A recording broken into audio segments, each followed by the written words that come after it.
Bonjour à tous, bienvenue dans Hors Zone, le premier numéro délocalisé d'Hors Zone, saison 2021-2022. On est très heureux d'être dans cette belle arena Stade Couvert. Bonjour Thomas Verbouche-Delchambre. Bonjour Fred, bonjour à tous. Et donc aujourd'hui, en plein cœur de l'arena Stade Couvert de Liévin, on va vous parler du Racing Club de Lens, victorieux à Angers, du Basket Club de Liévin, victorieux également. Et ça fait plaisir au terme d'un très beau match. On parlera karaté avec une jeune championne de l'agglo Lens-Liévin et Thomas Verbouche-Delchambre dans le clapping. On va manger du sable. Oui, on va manger du sable puisqu'on s'est rendu avec Camille Tombré à l'Enduropal ce week-end et on a suivi Pierre Audrieux, un pilote qui a représenté une association qui œuvre pour les pupilles des sapeurs-pompiers. Vous étiez bien accompagnés et nous aussi on est bien accompagnés aujourd'hui dans Hors Zone avec un homme qui sera en coulisses pour le meeting de triathlon de Liévin. C'est notre invité. Bonjour Benoît Cordonnier. Bonjour à tous. On reviendra avec vous donc sur l'organisation de cet événement. On parlera donc ce qu'il va se passer dans cette arena Stade Couvert. Ce sera avec vous, avec l'invité. Bienvenue dans Hors Zone. Et là, on est déjà sur le terrain. Donc on commence avec les résultats.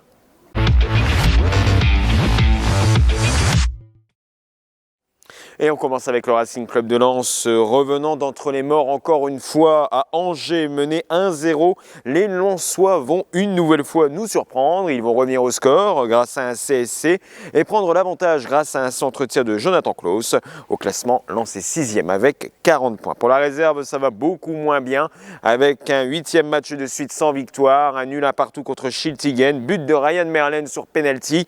Les jeunes Lensois sont toujours avant-dernier de N2.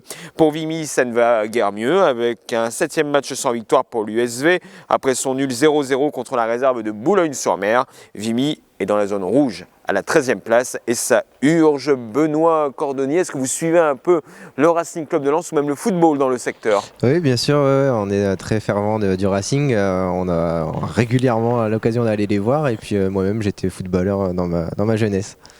On va tout de suite parler basket avec Thomas Verbouche-Delchambre, 6e victoire consécutive à domicile pour les basketteurs de Liévin. Et oui, ils ont fait un gros coup ce week-end sur le parquet de la Halle Vézilier. C'était pas ce week-end, c'était mardi soir face au deuxième Lone Plage. Et après un premier quart-temps dominé par les Maritimes 20-27, le BCL a réduit l'écart à la mi-temps pour reprendre d'un point l'avantage avant la dernière période. Un match palpitant jusqu'au bout qui a mené à la victoire du BCL 91-87. La joie dans les tribunes, c'était seulement la 3e défaite de Lone Plage qui se fait dépasser au classement par Berck. Et Berck qui sera le prochain adversaire du BCL qui est 5e de sa poule en National 2.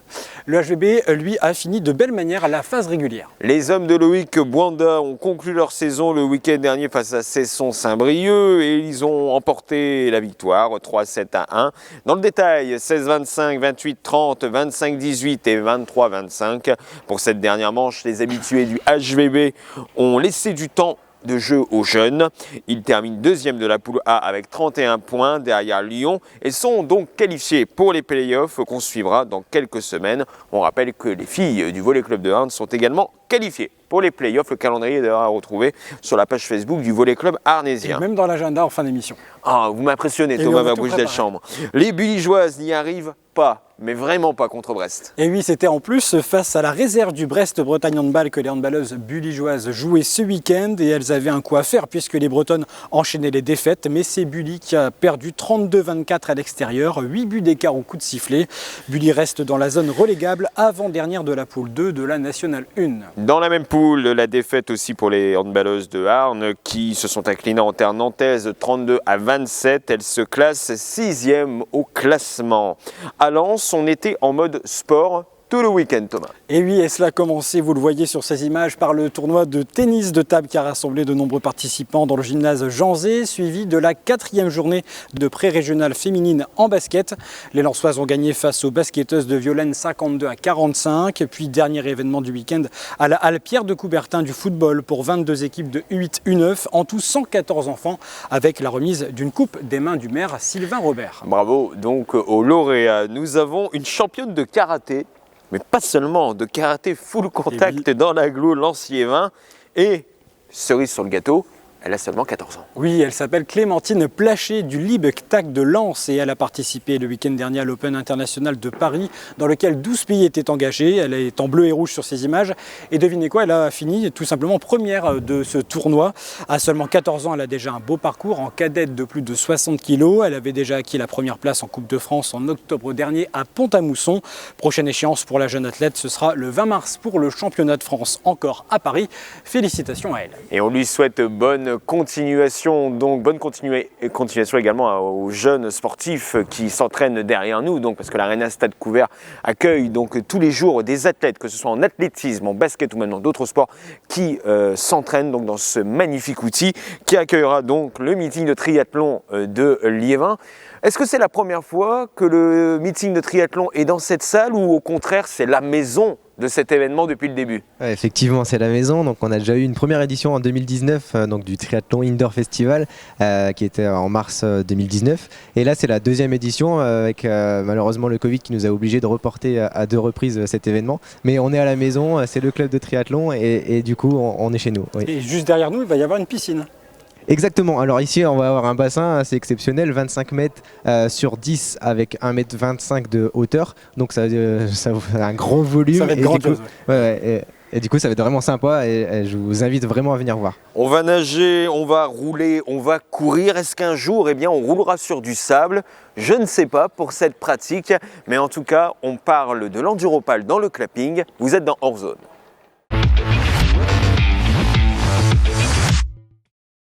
C'était l'événement de la semaine dernière qui a attiré près de 500 000 spectateurs sur les 3 jours de course. Je parle évidemment de la 46e édition de l'Enduropal du Touquet. Au départ, il y avait plus de 1200 concurrents et parmi eux, un homme. Pierre Andrieux, soldat du feu, il habite la commune de Vingles et il a participé en faveur d'une association qui vient en aide aux orphelins des sapeurs-pompiers. C'est un reportage signé Camille Tombré et Thomas Berbouche-Delchambre pour Télégoël. L'élément essentiel déjà, la moto, forcément. Donc c'est un modèle Sherco, un 300 cm3 de temps. À quelques jours de l'Enduropal, Pierre Andrieux était dans les tout derniers préparatifs. Cet habitant de Vingles, sapeur-pompier de profession, a grandi au Touquet, bercé chaque année par la plus grande course de sable au monde. Pour sa 11e participation à l'événement, il s'engageait comme à son habitude en faveur d'une grande cause. Avec d'autres collègues pompiers, en fait, on a une association et on roule pour les couleurs de l'œuvre des pupilles des orphelins et des sapeurs-pompiers.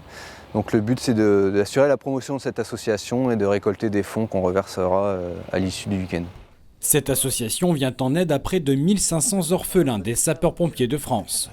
Pneus sable équipés, lumière clignotante pour le repérer, le Vinglois partait pour cette 46e édition de l'Enduro, un week-end attendu avec impatience après son annulation l'an passé. Le rendez-vous a commencé vendredi pour Pierre avec l'épreuve vintage, mais il a dû abandonner au bout de 40 minutes sur casse mécanique. Dans le car podium de l'ODP, une tombola, des maillots dédicacés ou encore un casque signé par les meilleurs pilotes de motocross. Objectif pour le pompier, terminer dans les 400 premiers. 400 si tout va bien, se faire plaisir, finir déjà, parce que forcément par rapport à ce qui s'est passé vendredi, ça remet une petite... comment dire, c'est un peu plus difficile, mais voilà, les 400, si ça marche, c'est bien. Si on finit déjà, ce sera très bien. Et si c'est dans les 400, ce sera encore mieux. 13h, la station du Touquet Paris-Plage est pleine de visiteurs en quête de sensations, de bruit, d'odeurs. Au départ du convoi en plein centre-ville, plus de 1200 pilotes trépignent et les conditions climatiques sont idéales. Arrivés enfin sur la plage, ils sont prêts à défier le circuit de 13 km s'étirant jusqu'à Stella-Plage, le tout pour 3 heures de course.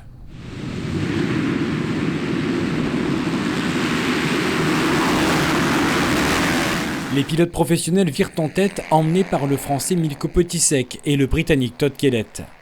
Du côté de Pierre Andrieux, la prudence est de mise sur les 2 premiers tours, puis il se retrouve à mi-course dans les 500 premiers. Il parvient à remonter bon nombre de positions et éviter les chutes des autres concurrents pour terminer à la 359e position, sa meilleure prestation. Au premier objectif de terminer déjà, c'est fait, et en plus en tous les 400, donc voilà, c'est super, c'est une bonne journée. Il a fait super beau, les conditions, on peut en arriver de mieux, donc c'était super. Pas de chute pendant la course? Bon, 3 ou 4 petites chutes, mais rien de bien méchant. J'ai eu attention, des chutes en perte d'équilibre quasiment à l'arrêt en fait. On vous retrouve l'année prochaine ici en tout cas? Oui, des chances. Ouais. Des chances de revoir aussi le favori de cette édition 2022, Milko Potisek. Le Français a remporté l'Enduro pour la 3e fois de sa carrière ce dimanche, devant plus de 300 000 spectateurs.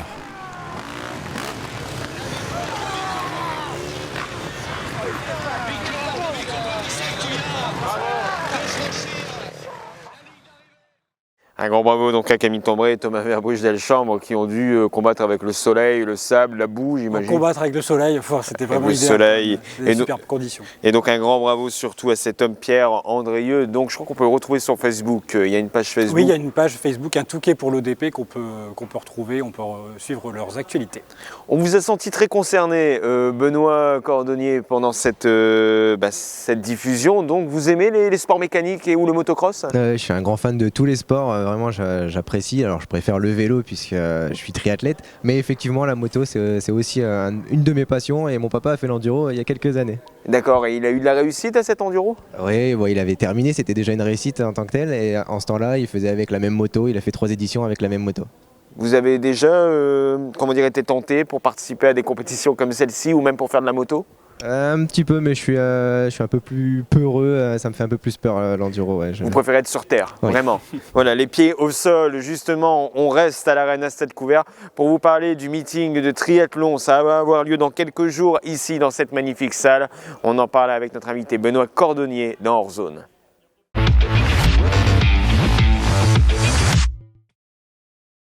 Benoît Cordonnier, vous êtes toujours avec nous, donc membre du conseil d'administration du Triathlon Club de Liévin. Donc on remercie Laurent Tchepchik, le président, qui nous a mis en contact. On se salue également. D'ailleurs, le club de triathlon de Liévin, c'est combien de licenciés, combien de bénévoles? Alors, on est 250 licenciés, on est le plus gros club au nord de Paris. On a des équipes en première division française et puis on a beaucoup de bénévoles puisque là, on va avoir une centaine de bénévoles qui vont venir nous aider sur notre événement. Très clairement, le triathlon, c'est quoi? Parce qu'on sait qu'il faut faire du vélo, il faut nager, il faut courir, mais est-ce qu'il y a des distances précises lors d'une compétition comme celle-ci? Alors bien entendu, le triathlon en général, c'est nager en premier, vélo ensuite et course à pied. C'est adapté à tout le monde, donc souvent on associe ça à l'Ironman, les grosses distances qui se terminent par un marathon. Mais non, c'est vraiment accessible à tout le monde, il y a des distances, ce qu'on appelle S, small, donc qui est natation 750 mètres, vélo 20 km, 5 courses à pied. Et ensuite on a aussi des distances qui s'adaptent aux enfants, et à chaque fois c'est proportionnel. Donc on s'adapte vraiment à tout le monde. Et en salle, ça change quelque chose? Alors effectivement en salle, ce qu'il faut savoir c'est que c'est la seule Coupe d'Europe en salle qu'on organise et donc là on est vraiment sur une formule spectaculaire, show. Donc on va avoir 150 mètres de natation, 3 km de vélo et 1 km à pied. Donc rien à voir avec les distances officielles. Et organiser un tel événement dans l'agglo Lens-Liévin, dans cette magnifique Arena Stade Couvert, ça demande une préparation de combien de temps? Alors, on est sur une préparation de 14 mois. Là, on est vraiment dedans depuis 3 mois, puisqu'on avait tout préparé avec le Covid qui a été reporté à 2 reprises, que je vous l'ai expliqué tout à l'heure. Et donc là, depuis la fin décembre, début janvier, on est à fond. Benoît Cordonnier, donc on voit que cette salle est actuellement en configuration athlétisme, mais comment allez-vous réussir à la configurer pour un grand meeting de triathlon? Oui, donc on installe dès le lundi, donc à savoir que la compétition va se dérouler dans le stade couvert et de la place assise, on va voir toute la course. Donc on va avoir la sortie de natation, la partie vélo au couloir 4, 5 et 6, et puis la course à pied au couloir 1, 2 et 3. Donc c'est quand même assez exceptionnel. Sur les 10 minutes de course, le spectateur va pouvoir suivre son athlète fétiche de A à Z. Et avec tout ce mouvement, il n'y a pas de risque de collision? Non, c'est vraiment bien prévu, donc tout est prévu pour qu'il n'y ait pas de croisement et il n'y ait pas de risque d'accident, de collision. Donc tout va bien se passer? On l'espère. Et donc si on achète son billet, on pourra voir vraiment toutes les courses? Il ne faudra pas qu'on se déplace dans l'Arena Stade Couvert pour voir toutes les... Complètement. Alors, il va y avoir des phases de qualification à partir de midi. Donc, les athlètes vont avoir des huitièmes de finale, des quarts de finale, demi et finale. C'est-à-dire que le vainqueur aura fait 4 courses pour avoir le titre de Liévin. Et donc, il y aura beaucoup de courses sur la journée. C'est pas un peu extrême quand même? Les triathlètes sont un peu fous. Et qui on pourra suivre lors de l'événement ici à Liévin? Donc, notre athlète fétiche sera là, donc Raphaël Montoya, qui visera effectivement le podium sur notre compétition. Et puis on aura également la présence de Vincent Louis, le triathlète français le plus connu. Il y a des internationaux aussi? Oui, effectivement, on a plusieurs internationaux. Donc le vainqueur qui était hongrois, Kingsley Lingman, qui a gagné la première édition, sera également présent. À savoir qu'il était champion du monde U23 il y a 3 ans. Est-ce qu'il reste encore des places pour ce grand événement ? Oui, on a encore un peu de place. Donc avec les jauges, on avait limité et finalement on va pouvoir avoir le stade plein, donc 4000 places. Et actuellement, il va nous rester entre 500 et 600 places. Et en plus, c'est un événement qui se fait sur 3 jours. Il y a aussi des compétitions pour les plus jeunes, c'est ça ?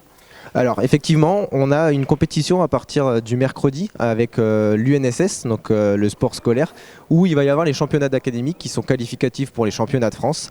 Et donc on aura déjà la piscine qui sera installée et les jeunes vont pouvoir s'essayer là-dedans. C'est le mercredi et le vendredi ?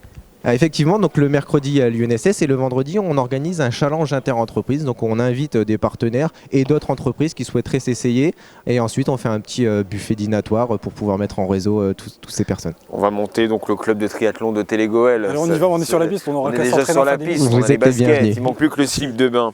On sait que certains sports sont particulièrement pratiqués dans le bassin minier, le football, le basketball, on ne va pas revenir dessus. Mais est-ce que le triathlon arrive à attirer des jeunes sportifs et des jeunes sportives ? Oui, complètement. Donc on arrive à attirer des jeunes puisqu'on a des sections sportives. Donc il y a le collège de Angres et puis le lycée Henri Darras de Liévin qui possède des sections sportives. Donc on a un cursus collège-lycée. Et puis également tous les jeunes qui décrochent peut-être de l'athlétisme et qui arrivent chez nous. On est attractif, franchement on est vraiment attractif, on n'a pas à rougir avec les autres clubs. Merci beaucoup Benoît Cordonnier, donc membre du conseil d'administration du club de triathlon de Liévin. On redonne les dates donc pour le meeting de triathlon de Liévin. Alors samedi 12 mars, la compétition, on va passer à la télé sur une chaîne concurrente à partir de 18h et vous êtes accueillis à partir de 12h sur les phases de qualification. Benoît Cordonnier, merci beaucoup. Bon courage à tous les licenciés présents dans votre club. Ils sont 250 et ils seront nombreux donc à défendre les couleurs du club de triathlon de Liévin. Merci à vous. Vous restez avec nous pour l'Agenda tout de suite dans Hors Zone.